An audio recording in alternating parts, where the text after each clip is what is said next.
Hello friends, welcome to Shakti Academy. Now we'll be looking into original CSAT previous questions.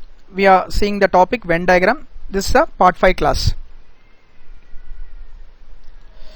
Today what we discuss is Venn diagram based on 4 circles. In the above figure, circle P represents hard-working people. So circle P represents hard-working people. Circle Q represents intelligent people. Circle Q represents intelligent people. Circle R represents truthful people. Circle R represents truthful people. And circle S represents honest people. Circle S represents honest people. Which region represents the people who are intelligent? That is this place. Honest, that is this circle. And truthful, that is this circle. But not hardworking. But not hardworking. That is, this cannot come. It's very simple. I need to get a person who is commonly available in truth, honest and intelligent, but not in hardworking. That is the meaning. So that means I will put a circle like this in hardworking. I will consider the hardworking circle. Whatever is available in the hardworking circle should not be the answer, because they very clearly mentioned but not hardworking. Now apart from that, what are the values which are common in all the remaining 3 circles? If you take 4, cannot come. If you take 5, it is only between 2 values or 2 circles. Again 3 cannot come. Again this 2 also between 2 circles, and this one also between 2 circles. Sorry, this one is available in only 1 circle. Then what is the number available in all the remaining 3 circles? Means the number 6 is available in intelligent, number 6 is available in honest, number 6 is available in truthful. So 6 is the answer for the given question. So 6 is the answer. Next, it's a very tricky question, and normally people tend to waste the time, but it's not so. We can very simply solve this question. Half of the villages of a certain village have their own house. That means own house people are half of the village. That's what given. 1/5 of the villages cultivate paddy. That is, people in the village 1/5 will cultivate paddy. 1/3 of the villages are literate. 1/3 of the villages are literate. 1/3 of the villages are literate. 4/5 of the villages are below 25. 4/5 of the villages are below 25. That is less than 25. Less than 25. Now, what is the question? Then which of the following is certainly true? That is definitely true. Whenever I come across question like this, don't be panic. Just simply multiply all the denominators. And here the denominator given is very simple number, so just multiply that. So when you multiply, 2 into 5 is 10, 10 into 3 30, 30 into 5 is 150. So when I multiply all the values, I am getting 150. So I assume totally the total villages are 150. Total villages are 150. That's what I am assuming.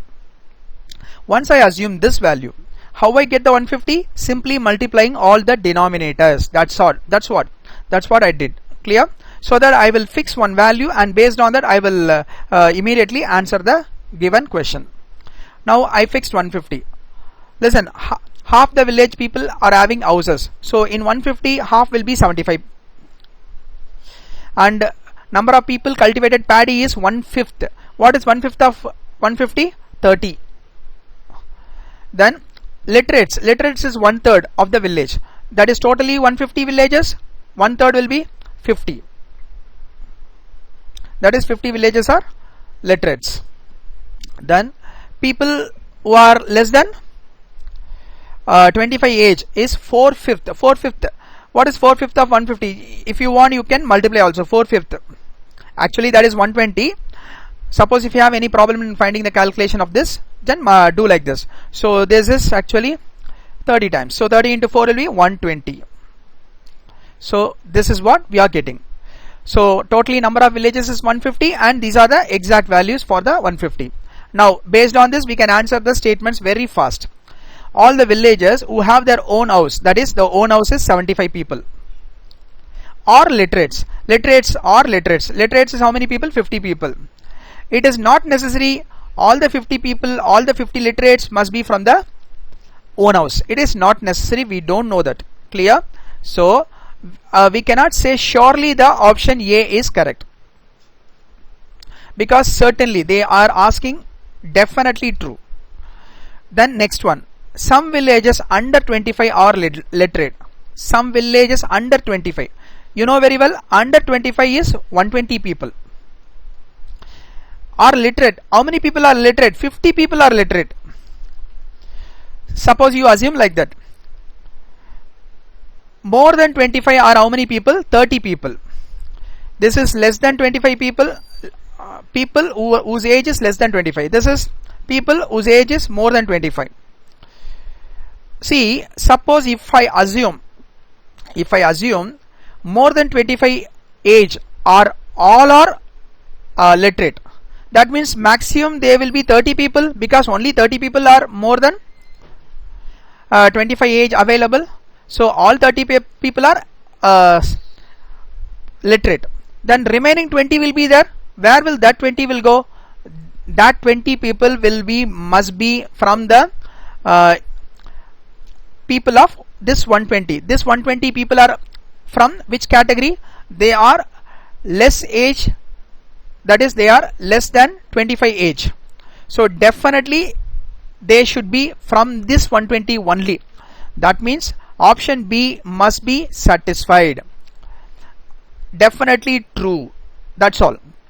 Because even if I consider, that is very simple. I will repeat again for your understanding. 120 people are less than 25 age.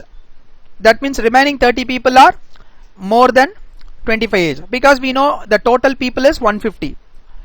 If I consider all the 30 are literate from the more than 25 years, then remaining, obviously how many people are remaining? 20 people are remaining from the literate, because literate is 50 people, only 30 is available here. So the remaining 20 must be here. So that means some people below 25 years must be literate. That is what here, some villages under 25 are literate. So definitely this must be true. So the answer is option B.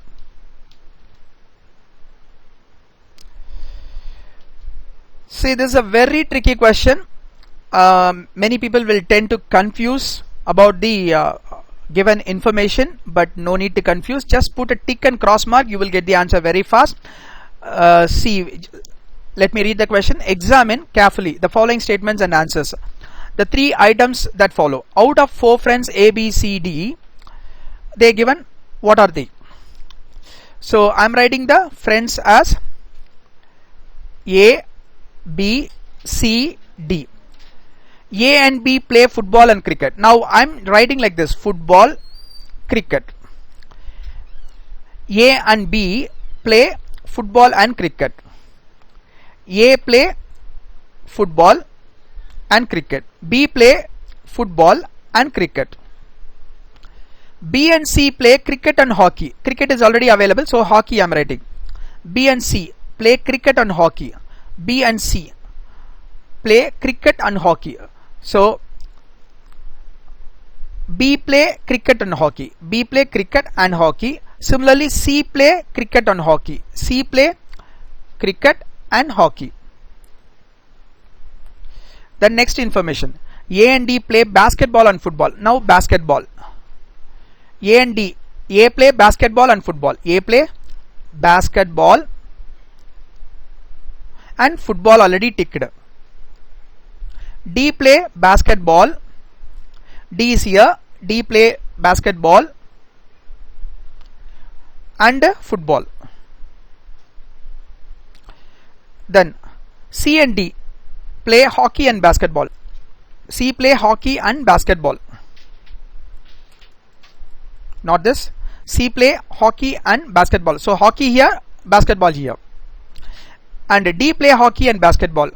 D play hockey and basketball. D play hockey and basketball is already ticked. Now we know all the information. We know all the tick marks. Now we can answer all the questions. So this side whatever I have written is games. This side whatever I have written is people. Who does not play hockey? Hockey is here. Who does not play hockey? A does not play hockey.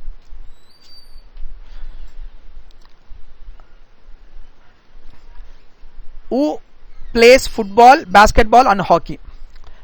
Who plays football, basketball and hockey? So football, basketball and hockey. See, football, basketball and hockey. Then who's playing? D is playing. Which game do B, C and D play? B, C, D.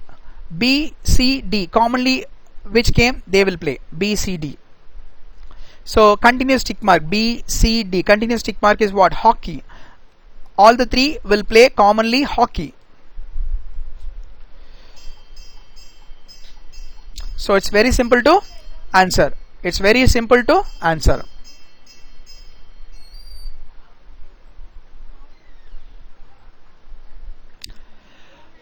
Thank you, friends. With this we are completing the complete Venn diagram questions which are asked in the previous CSAT exams. I hope you will understand everything clearly. My wish is you have to work it out on your own so that it gets stored in your memory, and it's very simple to solve any kind of question which will be coming in the original exam. All the best. I'll meet you in the next topic. Thank you.